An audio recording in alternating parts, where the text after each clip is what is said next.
Some stories leave you scared for a night. Others stay with you for the rest of your life. Tonight, I've got 3 true experiences that only get more disturbing the deeper you go. The first starts in what looked like the perfect American neighborhood. A quiet street, a loving family, and a normal suburban home. But for more than 10 years, strange cars kept appearing outside their house. Flashlights swept across bedroom windows in the middle of the night. A hidden camera was discovered on their property. New neighbors seemed far too interested in what happened inside their yard. Then, just when they convinced themselves it was all paranoia, they traveled thousands of miles overseas, only to come face to face with someone they recognized from back home. The second story follows a man who thought a peaceful night hike through the mountains would help clear his mind after devastating news. Instead, dense fog swallowed the trail, impossible smells drifted through the darkness, and someone, or something began following him from a place no person should have been able to reach. By the time he realized he wasn't alone, turning back was no longer simple, and making it out alive became the only thing that mattered. And finally, we'll visit an old Victorian apartment where mysterious footsteps echoed through an empty floor every single night. Everyone in the family seemed to know the truth except the one person hearing them. Even decades later, the secret has never been revealed, leaving one haunting question: what was everyone trying so desperately to hide?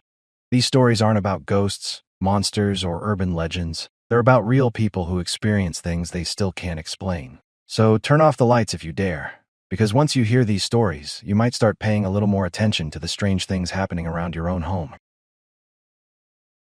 So here's the deal. If someone told you their family had been watched for over a decade, you'd probably assume they were exaggerating, or worse, imagining things. That is exactly what I would have thought too.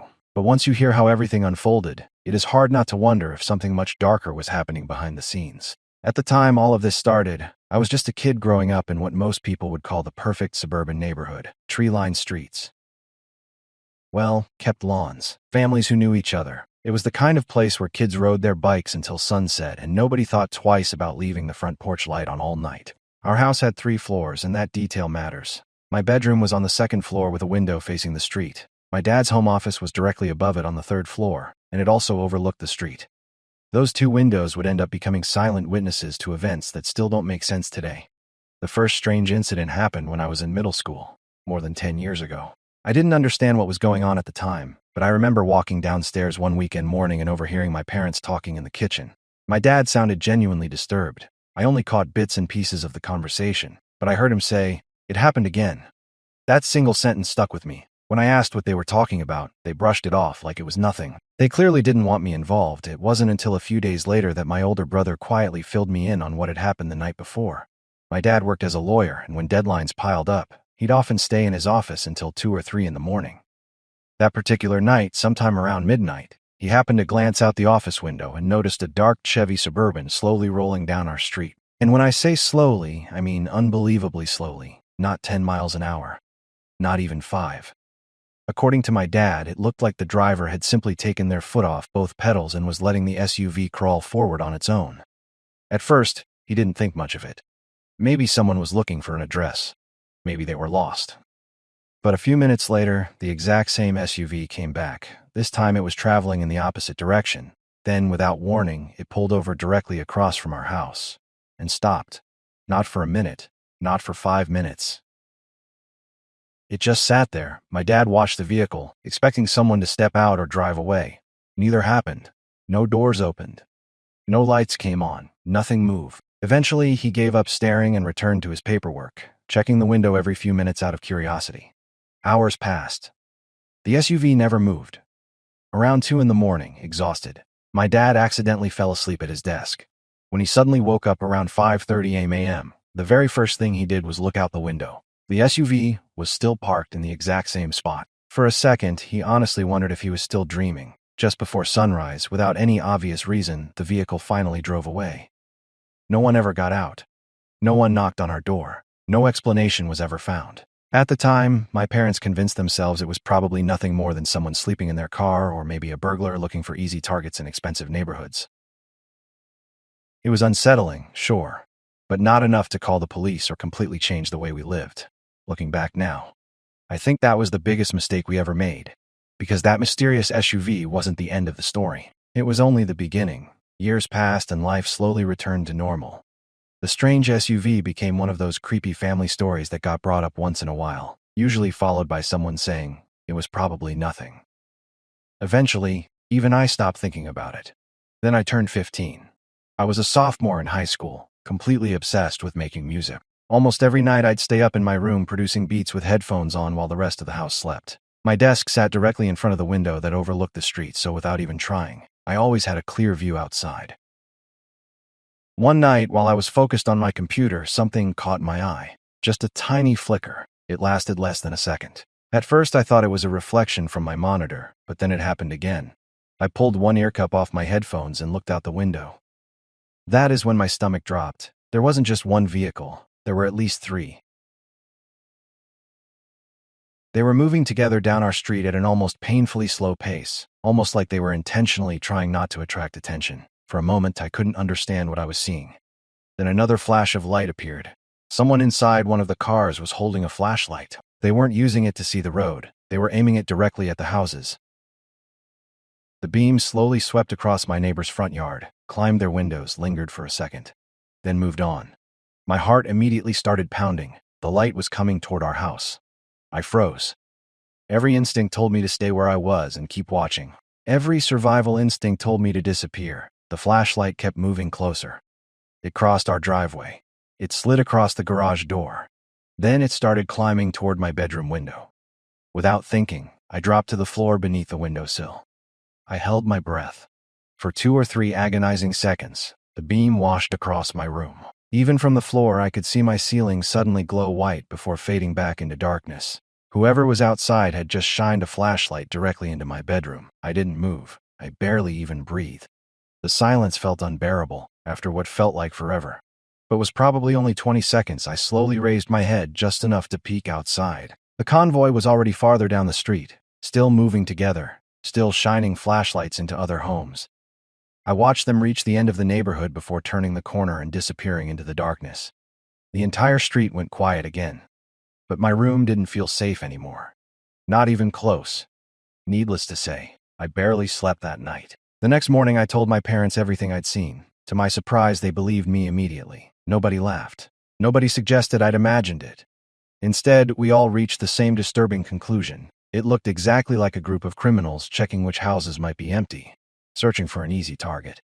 My dad didn't waste any time. Within days, he installed a Ring doorbell camera at the front of the house. Motion-activated security cameras went up around the backyard. Floodlights were added. I even remember my parents talking with a few neighbors, asking if anyone else had noticed strange vehicles driving through the neighborhood that night. As far as we knew, no one had. Eventually, life settled down again. The cameras gave us a sense of security. Months turned into years.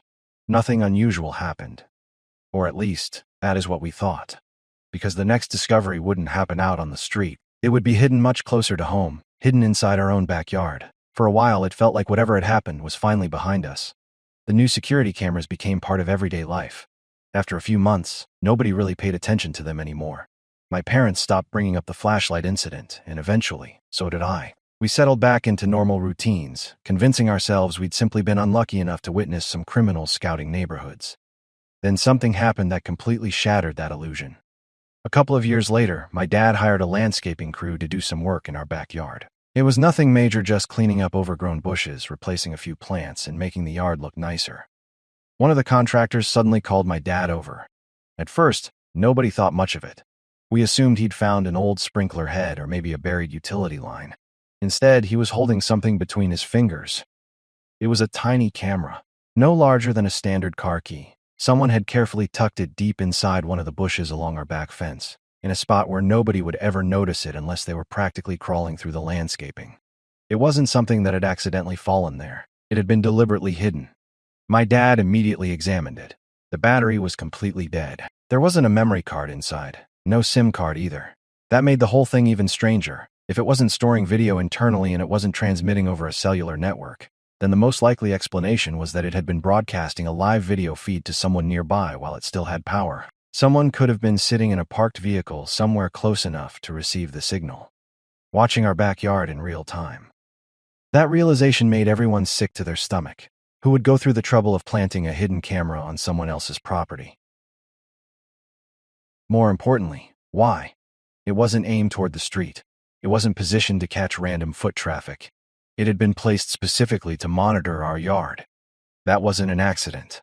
That wasn't curiosity, that felt personal. My dad became furious. He searched every inch of the property, hoping he'd find another device. Nothing.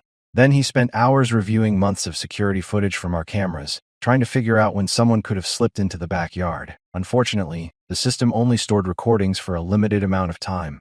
If the camera had been planted before the oldest saved footage, there was no way to know who did it, or when. For a while, I convinced myself one of my friends had to be behind it. Teenagers pull stupid pranks all the time. Maybe somebody thought it'd be funny, so I started asking around. Then I started accusing people. Every single friend denied knowing anything about it. No one admitted to placing the camera. No one even thought the story sounded believable. The more people I questioned, the more obvious it became that this wasn't some elaborate prank. It was real. My parents eventually reported everything to the police. Between the suspicious vehicles, the flashlight incident, and now a hidden surveillance camera on private property, they felt there was enough reason for concern. But without fingerprints, without usable footage, without a suspect, there wasn't much investigators could actually do. The camera became just another mystery added to an already growing list of unanswered questions.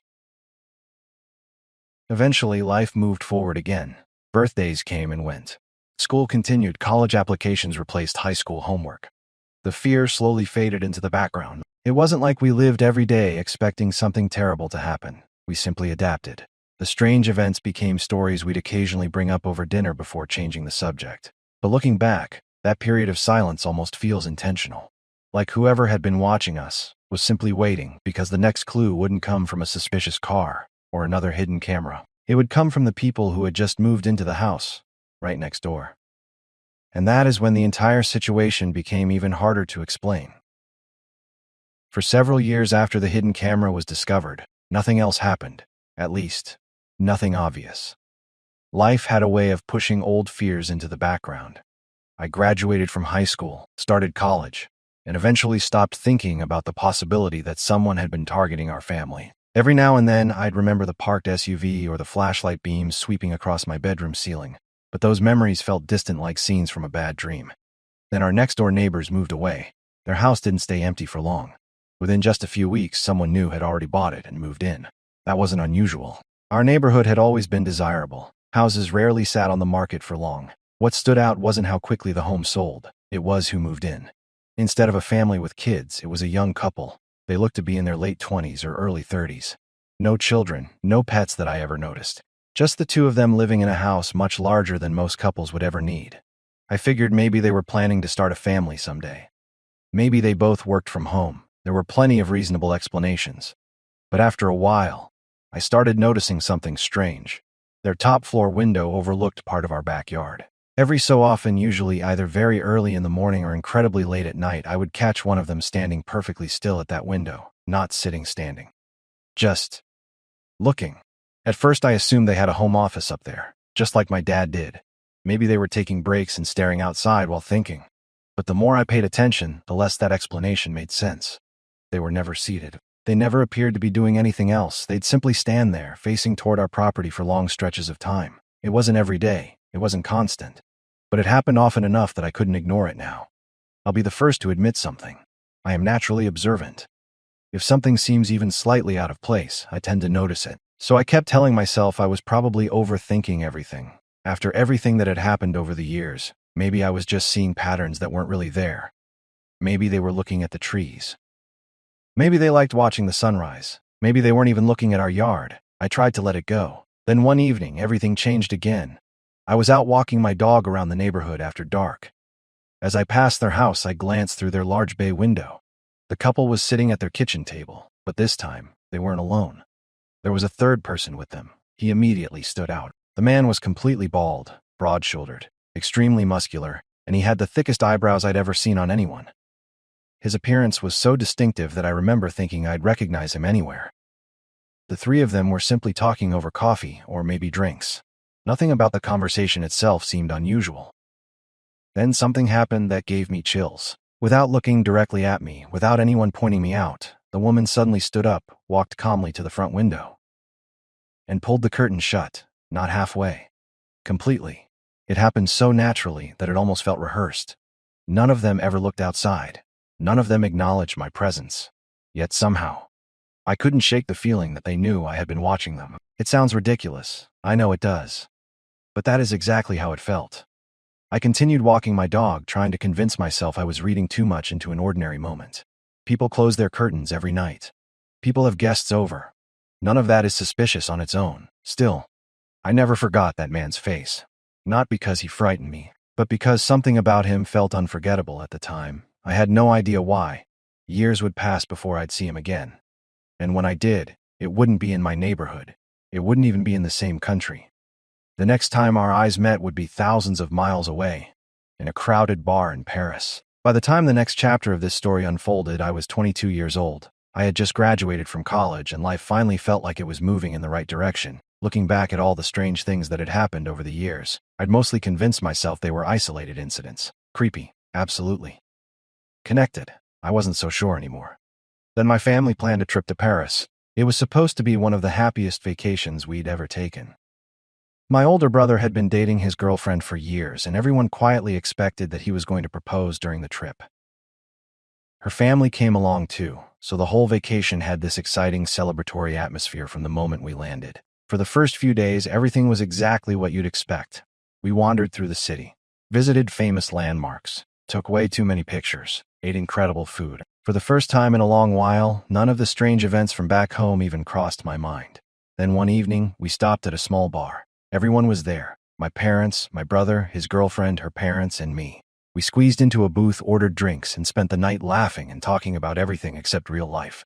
At some point, I drifted out of the conversation. I was halfway through my drink, absent-mindedly scanning the room, when my eyes landed on a man sitting alone in another booth. At first, I couldn't figure out why he looked familiar. He wasn't looking at us. He was just casually sipping his drink while occasionally glancing around the room. But something about his face wouldn't let go of me. Then it hit me.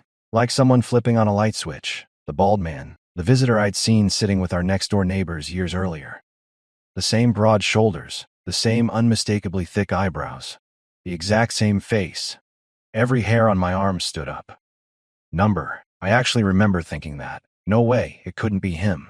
The odds were impossible. What were the chances that someone connected to my neighborhood would just happen to be sitting inside the exact same bar, on the exact same night, in a completely different country? I kept staring, desperately trying to convince myself I'd made a mistake. Maybe he only looked similar. Maybe my memory was playing tricks on me. But the longer I looked, the more certain I became then. He looked directly at me. Our eyes locked. Neither of us looked away. It probably lasted only 3 or 4 seconds. It felt like an eternity. There was something in that moment I still can't explain. It wasn't just eye contact. It felt like recognition, like he knew exactly who I was, and somehow, he realized I recognized him too. Without saying a word, he calmly stood up. He hadn't finished his drink. As far as I could tell, he hadn't even asked for the check. He simply turned, walked away, and disappeared out of sight.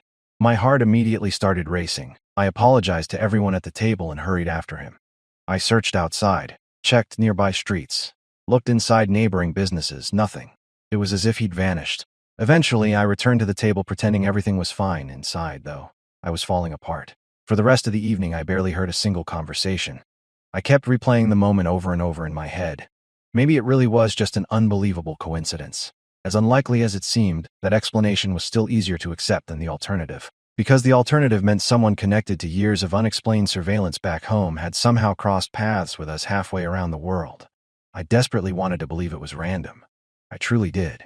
But just a few days later, that hope completely disappeared, because we saw him again. This time, in broad daylight. And after that second encounter, there was no way any of us could keep calling it a coincidence. For the next couple of days, I tried my best to act normal. I smiled for family photos, joked around during dinners, and followed everyone from one famous landmark to another. On the outside, I looked completely fine. Inside, though, my mind wouldn't let it go. Every crowded street made me scan the faces around us. Every cafe, every train station, every tourist attraction, I found myself looking for one person. The bald man. Part of me felt ridiculous for even thinking about it. Paris is one of the most visited cities in the world. Millions of people pass through every year. Maybe I'd simply seen someone who looked incredibly similar. That explanation wasn't satisfying, but it was the only one keeping me sane. Then, just a few days later, that explanation collapsed. We were walking through one of the city's busiest tourist areas in broad daylight. The sidewalks were packed with visitors speaking half a dozen different languages. Cameras were clicking everywhere, street performers were drawing crowds, and people were constantly stopping to admire the scenery. It felt impossible to focus on any one person. Then I spotted him, about 50 feet away. Standing completely still, it was him. There wasn't a shred of doubt anymore, the same shaved head, the same muscular build, those unmistakably thick eyebrows. He was holding what looked like a professional DSLR camera with a long lens hanging from his neck. At first glance, nothing seemed unusual. Tourists carry cameras everywhere. But something about the way he was standing caught my attention. He wasn't photographing the landmark the way everyone else was. His camera seemed to be angled toward us. I couldn't say with absolute certainty. The famous monument behind us could easily explain where his lens was pointed, but my instincts screamed otherwise. For several seconds, I watched him without saying a word. He adjusted the camera, lifted it, lowered it again, then almost casually he turned and walked around the corner of a nearby building. I immediately started moving. By the time I reached the corner, he was gone. Again, no sign of him. No crowd gathering around him. No obvious direction he'd taken. It was like chasing a shadow. This time, I couldn't keep it to myself any longer. I found my parents and told them everything. Not just about seeing him that afternoon. Everything. I reminded them about the neighbors. The man at their kitchen table years earlier. The eye contact in the bar. The second sighting only days later. Every detail I could remember came pouring out. I expected at least one of them to tell me I was overreacting. Instead, my dad believed me almost immediately. He listened quietly without interrupting. The more I talked, the more serious his expression became. When I finally finished, he sat there in silence for several moments. Then he said something I never expected to hear. Maybe we should cut the trip short. Those words hit me harder than anything else. My dad wasn't someone who panicked. He was practical. The kind of person who always searched for ordinary explanations before jumping to extraordinary conclusions. If he was considering ending our vacation, then he clearly thought something wasn't right. After discussing it as a family, we decided to stay. The flights were booked. The proposal plans were already in motion. And despite everything, we still had no proof that this man had actually done anything. So we tried to enjoy the remainder of the trip, but the atmosphere had completely changed. Every museum visit, every restaurant, every walk through the city carried an invisible weight. Instead of admiring the scenery, I kept checking reflections in store windows. Instead of taking pictures, I watched the people around us. I couldn't shake the feeling that someone was always nearby. Watching, waiting. When we finally returned home, my dad immediately started reviewing every bit of security footage our home system had saved while we were away. Hour after hour, he searched for anything unusual, any unfamiliar vehicles, any suspicious people, any sign that someone had visited our property. He found nothing, no evidence, no answers, just more questions, and somehow, that almost made it worse. Because after more than a decade of strange encounters, suspicious cars, hidden surveillance equipment, unsettling neighbors, and 2 impossible meetings in Paris, we were left with exactly what we'd started with. A family that knew something was wrong, but had absolutely no idea who was watching them, or why. Most people head into the mountains to escape stress, fresh air, silence. A chance to clear their head. That is exactly why I went hiking that night. I live near Angeles National Forest, and I've spent years exploring those trails. By that point, I knew them almost by heart. I wasn't some reckless beginner wandering into unfamiliar wilderness. I knew the terrain, the landmarks, the elevation changes everything. I'd hiked those paths in every season and at almost every hour of the day. Night hikes were nothing new to me. In fact, I usually enjoyed them more than hiking during the day. The forest felt different after sunset. Quieter, more peaceful, like the rest of the world had finally stopped making noise. Earlier that day, though, I'd received some personal news over the phone that completely wrecked me. It wasn't something I wanted to sit around thinking about inside my house. I needed to move. I needed fresh air. Some people deal with bad news by pouring themselves a drink. Others call friends or family. I lace up my hiking boots. So, around 8 o'clock that evening, I grabbed my gear and drove to one of my favorite trails. I wasn't planning some huge adventure, just enough of a hike to clear my mind and wear myself out before heading home. At first, everything felt normal, comforting, even. The familiar crunch of gravel beneath my boots, the cool mountain air, the distant sounds of insects hidden somewhere in the darkness. For a little while, I actually felt better. Then the weather changed. When I checked the forecast before leaving, conditions looked fine. But anyone who has spent enough time in the mountains knows forecasts don't always tell the whole story. As I climbed higher, fog began rolling through the trees. At first, it was just a thin mist, then it became thicker. Within minutes, visibility dropped to around 20 feet. Everything beyond that simply disappeared into a wall of gray. The forest I'd known for years suddenly looked unfamiliar, almost alien. I pulled out my flashlight, expecting it to help. Instead, it made everything worse. The beam reflected off the moisture suspended in the air, bouncing straight back into my eyes. It was like driving through a blizzard with your high beams on. I could actually see less with the flashlight than without it, so I switched it off. Slowly, my eyes adjusted to the faint natural light filtering through the fog. The trail remained visible. Barely. I'd also been listening to music through one earbud. That wasn't just for entertainment. It was something my dad had taught me years earlier. He always believed making a little noise while hiking reduced the chances of surprising wildlife. Most animals would hear you coming and quietly move away. It had always worked before, so I kept walking. About an hour into the hike, something strange happened. I caught a scent drifting through the air. At first, I actually stopped walking because it seemed so completely out of place. It wasn't pine. It wasn't damp earth. It wasn't wet leaves. It smelled like perfume. A light, floral perfume, not overpowering, just strong enough to notice. For a few seconds, it lingered around me. I turned slowly, scanning the forest even though I could barely see 20 feet in any direction. Nothing. No lights. No voices. No movement. Just fog. Then, as suddenly as it had appeared, the scent vanished. I stood there for another moment, trying to come up with a logical explanation. Maybe someone else had hiked through earlier. Maybe there were wildflowers nearby that somehow smelled similar. Neither explanation felt convincing still. I shook it off. I told myself I was overthinking things. I started walking again. I had no idea. That strange perfume was only the first warning, because the next scent would make far more sense, and somehow, that would make everything even more unsettling. After the perfume smell disappeared, I tried convincing myself there had to be a reasonable explanation. Maybe the wind had carried it from somewhere far away. Maybe another hiker had passed through the trail earlier that evening. The forest has a funny way of playing tricks on your senses, especially when you are alone and your mind is already occupied. So I kept walking. A few minutes later, another scent drifted through the fog. This one I recognized instantly.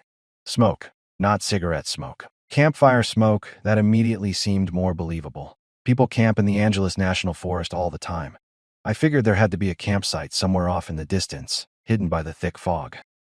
I even felt a little relieved. If there were campers nearby, then maybe I wasn't as isolated as I'd thought.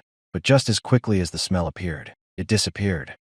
Within 30 seconds, it was completely gone. No stronger, no weaker, just gone. That was odd. Smoke usually lingers, especially on calm nights. I slowed my pace, paying more attention to my surroundings now. The forest had become unnaturally quiet. No nearby voices, no crackling fire, no tents. Nothing. Then came the third smell. The moment it reached me, every muscle in my body tensed. It was earthy, herbal, familiar. I knew I'd smelled it before somewhere during my childhood. But no matter how hard I tried, I couldn't remember where. That bothered me more than the smell itself. It sat right on the edge of my memory, refusing to reveal itself.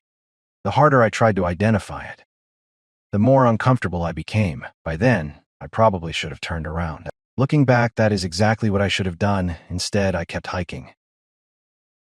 Maybe it was stubbornness. Maybe I just didn't want fear to dictate my decisions. Whatever the reason, I pressed forward. For a while. Nothing happened. The trail stretched quietly through the forest. The fog remained thick, but I slowly relaxed again. Then, without warning, a flashlight beam appeared. Not on the trail, not ahead of me, high above me. To my left, there was a ridge running alongside the trail, roughly 100 feet higher than where I was hiking. I'd studied maps of this area countless times over the years. There weren't any marked trails up there, no overlooks, no campsites, nothing. Reaching that ridge would have required climbing through steep, dangerous terrain covered in dense brush. It wasn't somewhere people casually wandered at night, yet someone was clearly up there. The flashlight flickered on.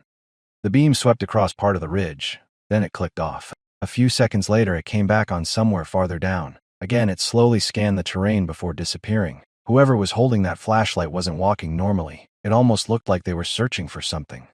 Or someone. That is when I realized something else. The music in my ear. I immediately paused it. Silence flooded back in. For several seconds, I listened. Then I heard it, whistling, soft, calm, almost casual. It echoed through the fog from somewhere above me. That sound hit me harder than the flashlight ever could. Because if I could hear someone whistling from that distance, then they almost certainly would have heard my music earlier.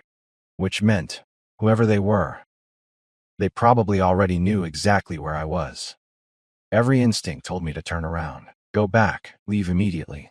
But I was already several miles from my car, and just ahead was a small overlook I'd visited dozens of times before.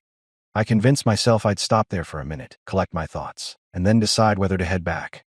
It seemed like the reasonable thing to do. I had no idea that the overlook was about to reveal something far more disturbing than a flashlight in the fog. Because sitting there waiting for me was an object that shouldn't have been there at all.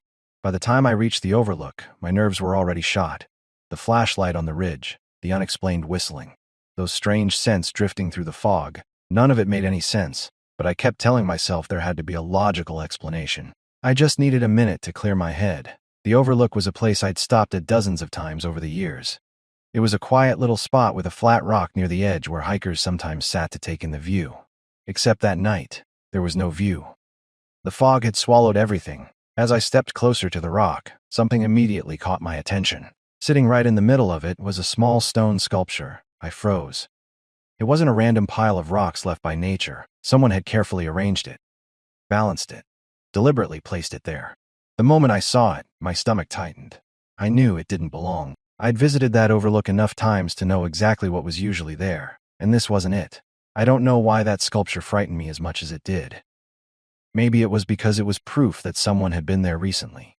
Maybe it was because of everything that had already happened that night.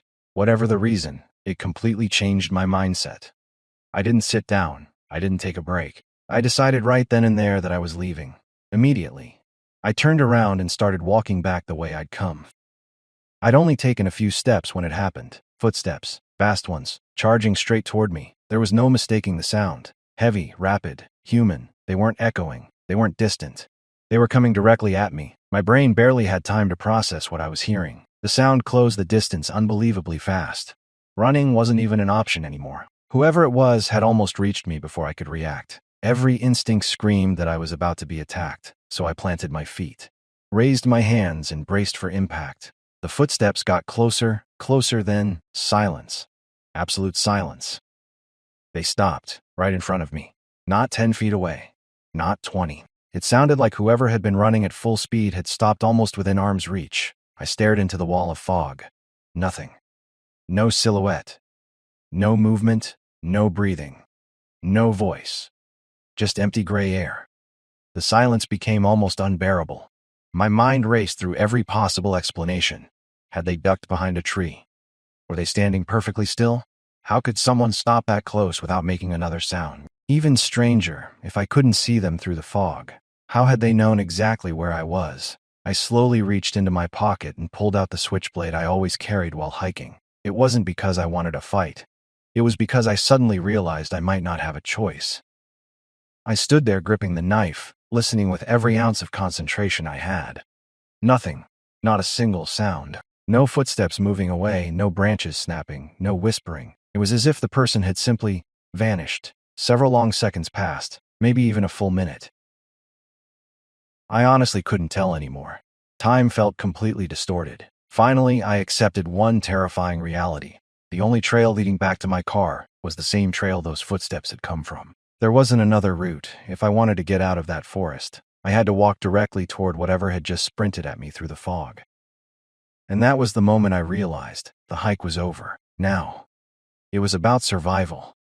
I stood there for what felt like forever, gripping that switchblade so tightly my hands started to ache. Every instinct told me to stay exactly where I was. If someone was hiding in the fog, maybe they would eventually reveal themselves. Maybe they'd make a mistake. Maybe I'd finally see who or what had charged straight at me. But nothing happened. The forest remained completely silent. No footsteps, no voices, no movement. Just that thick wall of gray surrounding me from every direction. Eventually, reality set in. I couldn't stand there forever. The only way back to my car was the trail directly ahead, the exact direction those footsteps had come from. There wasn't another exit. No shortcut. No alternate route. If I wanted to leave that mountain, I had to walk straight into whatever had just terrified me. So I took a deep breath and started moving.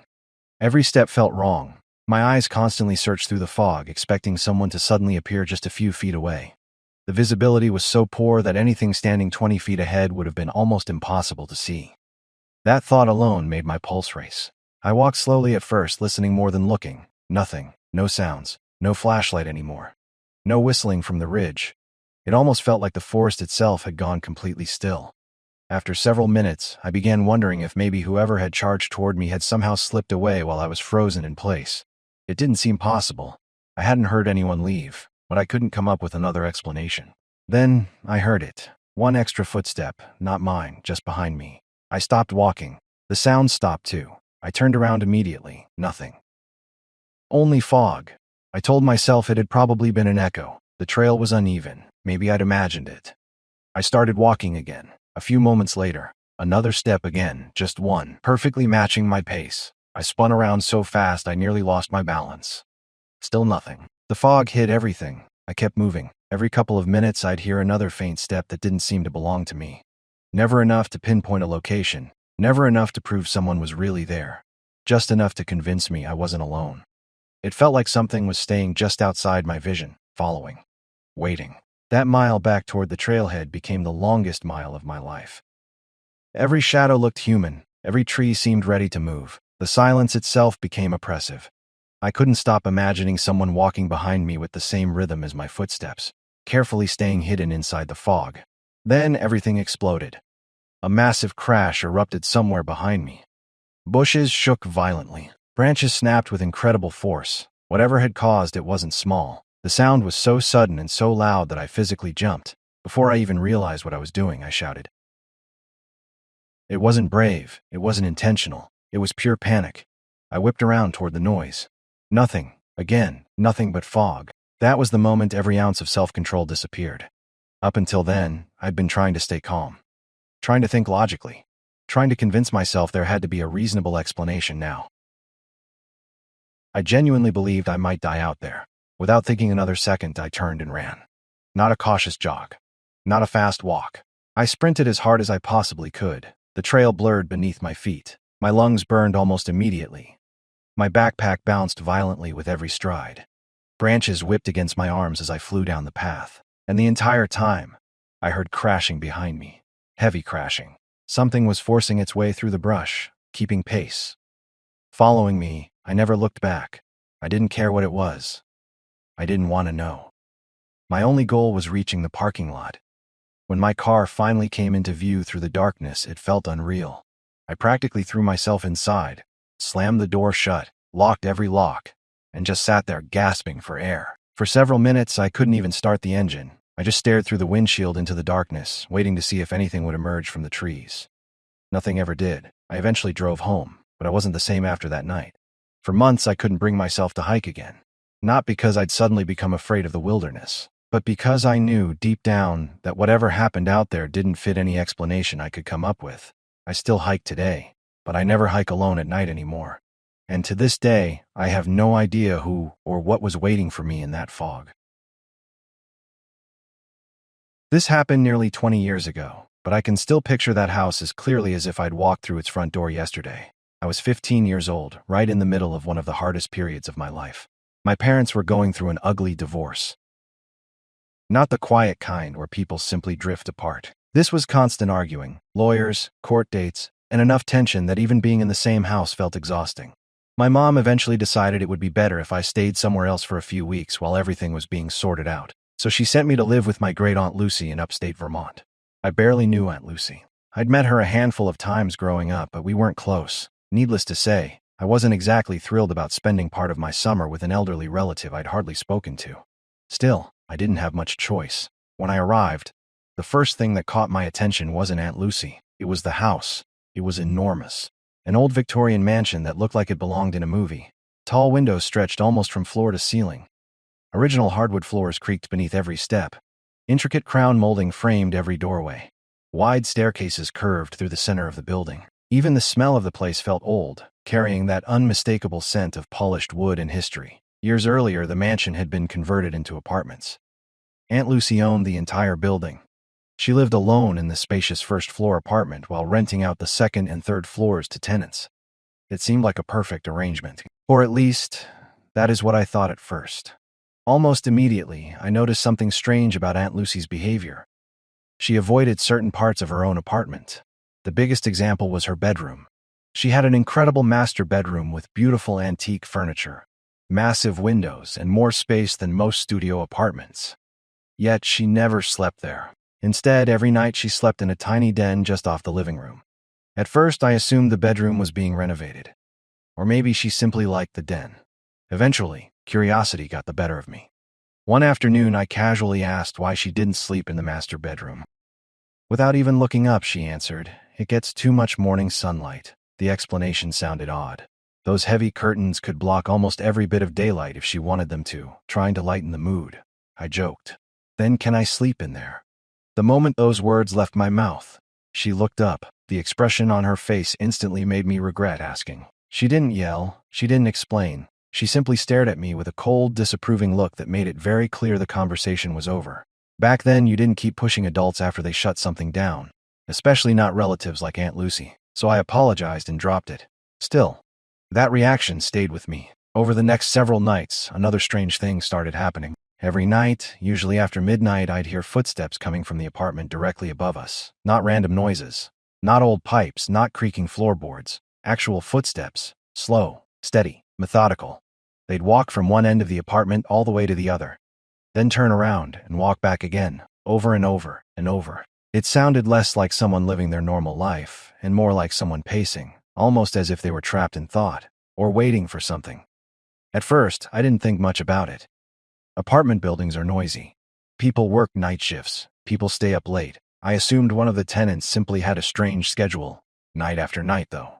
The exact same footsteps return. Always the same pace. Always the same path. Always at roughly the same time. After nearly a week of listening to them, I finally decided to ask Aunt Lucy about the neighbor upstairs. Her answer would completely change the way I looked at that house. Because, according to her, there wasn't supposed to be anyone living above us at all. The next morning, I brought it up over breakfast. I wasn't trying to make a big deal out of it. I just figured Aunt Lucy might know who the tenant was or why they seemed to pace the apartment every single night. So I casually asked, "Does the person upstairs ever sleep?" She slowly looked up from her coffee. For a second, she didn't say anything. Then she gave me a strange look I'd already started recognizing. It was the same expression she'd worn when I asked about the master bedroom, a mix of discomfort and something that looked almost like fear. Finally, she said, "There isn't anyone upstairs." I actually laughed. I thought she was joking. "What do you mean?" "I hear someone walking around every night." She calmly shook her head. "The second-floor apartment has been vacant for over a month." I stared at her. That didn't make any sense. I knew the difference between old buildings settling and someone walking across hardwood floors. These weren't random creaks. The footsteps had a rhythm, a direction. They crossed the apartment from front to back, paused for a moment, then returned the exact same way. Night after night, there was nothing accidental about them. I tried explaining that. She simply repeated herself. "It is just the building settling." That answer frustrated me. Even at 15 years old, I knew old houses made noise. I'd heard them groan during cold nights and creak when temperatures changed. This wasn't that. These were footsteps, clear, deliberate, human, but Aunt Lucy refused to discuss it any further. She finished breakfast, changed the subject, and acted like the conversation had never happened. The more she dismissed it, the more curious I became. The following morning, I asked if I could see the empty apartment. She hesitated. Long enough for me to notice. At first, she simply said, "There is nothing to see." I kept asking. Eventually, after several minutes of convincing, she sighed, grabbed a ring of old keys, and led me upstairs. The hallway felt colder than the rest of the building. Maybe that was just my imagination. Maybe not. When she unlocked the apartment door, it slowly swung open with a long wooden creak inside. It was completely empty. No furniture, no boxes, no signs that anyone had been living there recently. Dust floated through the sunlight coming in from the windows. Everything looked exactly like you'd expect from a vacant apartment. For one brief moment, I actually felt embarrassed. Maybe Aunt Lucy had been right after all. Maybe I'd somehow convinced myself I was hearing footsteps that weren't really there. Then I looked down. The hardwood floor immediately caught my attention. There were fresh scuff marks. Not random scratches, a clear path. The marks stretched from the front of the apartment, all the way to the back, then turned around and came right back again. It was the exact route I'd been hearing every night from my bedroom below. I slowly followed the marks with my eyes. The pattern wasn't scattered. It was concentrated, as if someone had walked the same path over and over, hundreds of times. I pointed them out to Aunt Lucy. See, somebody's been walking in here. She barely glanced at the floor. Those are probably from the last tenants. Her answer didn't sit right with me. The marks looked too fresh, too clean. There wasn't enough dust covering them. It honestly looked like someone had been pacing that apartment very recently. I told her exactly that. She didn't argue. She didn't explain. She simply dismissed the idea and walked back toward the door. That was the moment something shifted in my mind. It wasn't just the footsteps anymore. It was Aunt Lucy herself. She wasn't acting like someone confused by strange noises. She was acting like someone who already knew the answers and desperately wanted me to stop asking questions. That realization scared me far more than the empty apartment ever had. Because if Aunt Lucy really knew what was happening upstairs, why was she pretending nothing was wrong?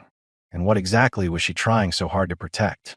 After seeing those scuff marks with my own eyes, I couldn't stop thinking about them. Every explanation Aunt Lucy gave felt weaker than the last. If the apartment had really been empty for over a month, why did the floor look like someone had been pacing the exact same route night after night? The more I thought about it, the more convinced I became that something wasn't adding up. But no matter how many questions I asked, Aunt Lucy refused to have the conversation. She acted like everything was perfectly normal, almost as if pretending hard enough would somehow make the problem disappear. That evening, something happened that only made me more suspicious. Out of nowhere, Aunt Lucy suggested we watch a movie together. That might not sound unusual. Except during my entire stay, she'd never once asked to spend the evening together. Most nights she read in the living room while I stayed in my room or watched television by myself. This invitation felt different, almost intentional. We settled into the living room after dinner, and the movie played while the old grandfather clock quietly ticked in the background. For a little while, everything felt normal again. Then, right on schedule, the footsteps started. Slow, steady, back and forth, exactly like every other night. I turned my head toward the ceiling. There was no mistaking it. Someone, or something, was walking across the apartment directly above us. This time, though, I wasn't alone. Aunt Lucy heard them too. I looked over, expecting her to finally acknowledge what we'd both just heard. Instead, she calmly reached for the remote. Without saying a single word, she turned the television volume up. Not just a little.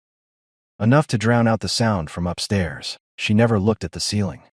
Never reacted. Never even acknowledged that anything unusual was happening. She simply stared at the screen as if the footsteps didn't exist. That moment chilled me more than the noises themselves. Because it confirmed something I'd been afraid of. She knew. She absolutely knew. And whatever the truth was, she had no intention of telling me. The next day, I couldn't keep it bottled up anymore. I called my mom. At first, we talked about normal things, how the trip was going, whether I was behaving myself. Then I brought up the footsteps. I told her everything, the pacing every night, the supposedly empty apartment, the fresh scuff marks, Aunt Lucy pretending not to hear any of it. I expected my mom to laugh and tell me I was imagining things. Instead, she became strangely quiet. Then she said something that completely caught me off guard. Don't bring it up with Aunt Lucy anymore. That was it. No explanation. No reassurance. Just that. Confused, I asked why. Her answer was even stranger. It is a sensitive topic. Sensitive. What did that even mean? Sensitive because someone had died. Sensitive because there was a family secret. Sensitive because Aunt Lucy was hiding someone. I kept asking questions. My mom refused to answer a single one. She simply repeated herself, telling me to leave it alone. When we hung up, I realized something that honestly upset me more than the footsteps. It wasn't just Aunt Lucy. My mother knew something too. The two of them were protecting the same secret. And somehow, I was the only person completely in the dark. That realization stayed with me for the rest of my visit. Every strange sound, every awkward silence, every unexplained glance between family members started feeling connected. I didn't know what the truth was, but I knew I wasn't being told it.